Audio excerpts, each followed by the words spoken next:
आज फिर से मैं आ गई हूँ टाइम मैनेजमेंट के बर्निंग प्रॉब्लम को लेके आप सभी के सामने। नमस्कार, मैं डॉक्टर नीलम द्विवेदी, बिजनेस कंसल्टेंट, बड़ा बिजनेस प्राइवेट लिमिटेड। मेरे प्रीवियस टाइम मैनेजमेंट वाली वीडियो को आप लोगों ने इतना सराहा, अप्रिशिएट किया, उसके लिए बहुत बहुत ही धन्यवाद। तो आज मैं आपको बताऊंगी टाइम मैनेजमेंट में कि डेलीगेशन क्या होता है और क्यों लोग अपने वर्क को डेलीगेट नहीं करते हैं और इसका क्या बेनिफिट है हमारे टाइम मैनेजमेंट में। तो आप मुझे एक बात बताइए कि क्या आपने कभी किसी कंपनी के सीईओ को देखा है कि वो सारा अपना वर्क अकाउंट से रिलेटेड हायरिंग का वर्क सारा खुद से ही कर रहा है? नहीं ना, वो तो केवल रिव्यू का काम करता है और इसके लिए हायरिंग के लिए और अकाउंट्स के लिए वो अपने स्टाफ को वर्क डिस्ट्रीब्यूट कर देता है। तो ये जो वर्क डिस्ट्रीब्यूशन है ना, रिस्पॉन्सिबिलिटीज़ वर्क की जो दूसरों को दी जाती है ना, इसी को हम डेलीगेशन कहते हैं।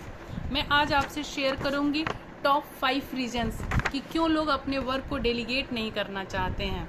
तो इसमें सबसे पहले बात ये आती है कि लोग सोचते हैं कि ये काम मुझसे अच्छा तो कोई कर ही नहीं सकता है, जो कि सही भी है, लेकिन तभी तक जब तक हम दूसरों को मौका नहीं देते हैं।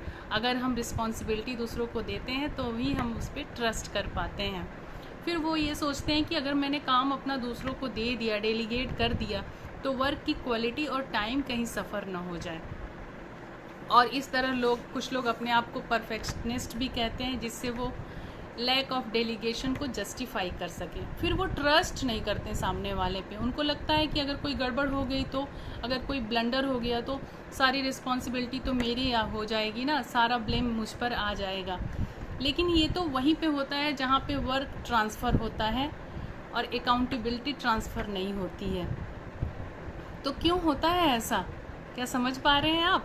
सही पकड़े हैं, क्रेडिट भी तो ट्रांसफ़र हो जाएगा ना। जी हाँ, मेरा नेक्स्ट पॉइंट यही है, क्रेडिट ट्रांसफ़र से लोग डरते हैं। सबसे ज़्यादा डर उनको इसी बात से लगता है कि अगर मैंने सामने वाले को वर्क डेलीगेट कर दिया तो सारा क्रेडिट तो उसी को चला जाएगा।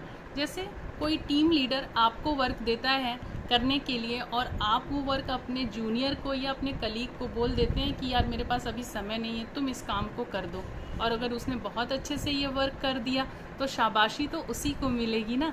तो आपको अपना दिल बड़ा रखना पड़ेगा क्रेडिट ट्रांसफ़र के लिए। और कोई बात नहीं, आपका तो वर्क डिस्ट्रीब्यूट हो गया ना। और एक अच्छे लीडर की यही तो निशानी है कि वो सबको क्रेडिट देना चाहता है, क्रेडिट देता है। इसके अलावा क्या है कि लोग ये सोचते हैं कि अगर हमने अपना वर्क दूसरे को डेलीगेट कर दिया तो सामने वाले से कंट्रोल मेरा हट जाएगा। टीम लीडर ये सोचता है कि एम्प्लॉय के ऊपर से हमारा कंट्रोल हट जाएगा, तो इस डर से वो लोग वर्क को डेलीगेट नहीं करते हैं। अब मैं आपको बताती हूँ कि बेनिफिट्स क्या हैं डेलीगेशन के, टाइम मैनेजमेंट में वो कैसे हेल्प करता है आपको। तो आपके पास तो 24 घंटे हैं और सारा काम आप खुद से कर नहीं सकते हैं, और अगर आप करना भी चाहें तो 2, 4, 10 दिन के बाद वो आपके सिर का दर्द बन जाएगा। आप उतना इफ़िशिएंटली, इफ़ेक्टिवली उस वर्क को कर नहीं पाएंगे और फ्रस्ट्रेटेड रहेंगे।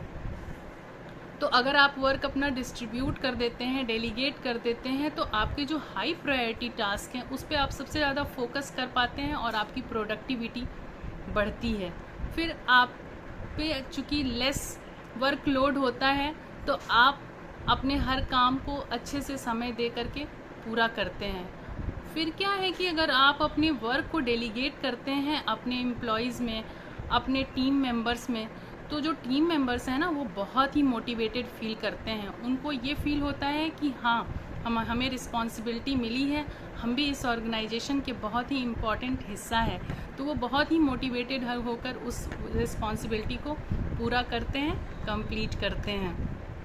अब मैं आपसे डिस्कस करती हूँ ABC ऑफ डेलीगेशन। क्या है ये ABC of delegation? A for analyse and assign.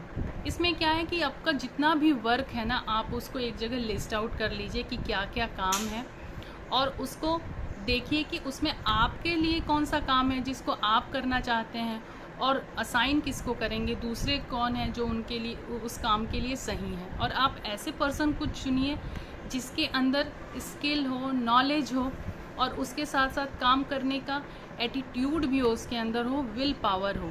तो ऐसे लोगों को आप रिस्पॉन्सिबिलिटी दे सकते हैं। बी फॉर है ब्रीफिंग। आप अपने वर्क को उनसे बहुत ही अच्छे से ब्रीफ करिए कि क्या काम करना है, कैसे करना है। अगर किसी वर्क स्टेशन पे जाना है, कहीं प्लेस पे जाना है, तो उसका फुल एड्रेस दीजिए, उनको समझाइए अच्छे से। और तीसरा जो सी है ना, वो है सी फॉर कम्युनिकेशन। आपका कम्युनिकेशन बिल्कुल क्रिस्टल क्लियर होना चाहिए, ताकि आपका जो एम्प्लॉय है आपकी पूरी बात समझ जाए और उस वर्क को एफिशिएंटली करे। इसके लिए आप मीटिंग्स कर सकते हैं, फ़ोन पे इंस्ट्रक्शंस दे सकते हैं। तो ये था ABC ऑफ डेलीगेशन। तो कैसा लगा आज की लर्निंग आप सभी को?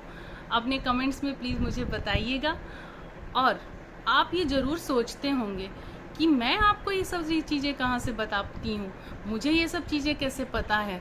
तो मैं आज आपको बताती हूँ, और इसको बताते हुए मुझे बहुत ही गर्व का अनुभव हो रहा है कि हमारा जो बड़ा बिजनेस प्राइवेट लिमिटेड है ना, इसका एक पावरफुल कोर्स है टाइम मैनेजमेंट, जिसको मैंने भी कंज्यूम किया और उसी के कुछ पॉइंट्स आपके सामने मैंने वीडियो के रूप में शेयर किया है। तो ये बहुत ही पावरफुल टाइम मैनेजमेंट प्रोग्राम है। आप इसे ज़रूर परचेज़ कीजिए, बहुत ही मिनिमम अमाउंट में है, आप अपने ऊपर इसको इन्वेस्ट कीजिए। और मुझे पूर्ण विश्वास है और मैं आपको गारंटी दे सकती हूँ कि आप अगर इस प्रोग्राम को कंज्यूम करेंगे ना, जिसमें कि एक्सपर्ट्स हैं जो टाइम मैनेजमेंट के सारा फ्रेमवर्क देते हैं, स्ट्रेटजी समझाते हैं। मेरा तो वीडियो 10 से 15 मिनट का है, लेकिन वो पूरे घंटे भर का प्रोग्राम है, 2-2.5 घंटे का, जिसमें सारा कुछ एक्सपर्ट्स के द्वारा बताया जाता है। और उसको आप अपनी लाइफ में अप्लाई करके टाइम को बहुत ही अच्छे से मैनेज कर सकते हैं, अपने गोल्स को अचीव कर सकते हैं। और फिर आप कभी शिकायत नहीं करेंगे कि आपके पास टाइम नहीं है। क्यों? क्योंकि आपने अपने टाइम को मैनेज कर लिया और आपके पास टाइम ही टाइम होगा। इतने पेशेंस से मेरी बातों को सुनने के लिए, मेरे वीडियो को लाइक एंड सब्सक्राइब करने के लिए आपका बहुत बहुत ही धन्यवाद।